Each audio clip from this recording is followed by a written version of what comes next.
कुछ सामान्य बीमारियों के आसान घरेलू इलाज। पहले नुस्खा, खांसी और गले में खराश के लिए 1 चम्मच शहद में कुछ बूंदें अदरक का रस मिलाकर दिन में 2 बार ले।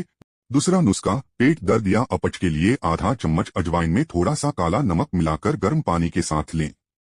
तीसरा नुस्खा, सिर दर्द के लिए पुदीना या लैवेंडर ऑयल थोड़ा सा सिर और माथे पर हल्के से मलें, यह ठंडक पहुंचाता है और सिर दर्द कम करता है।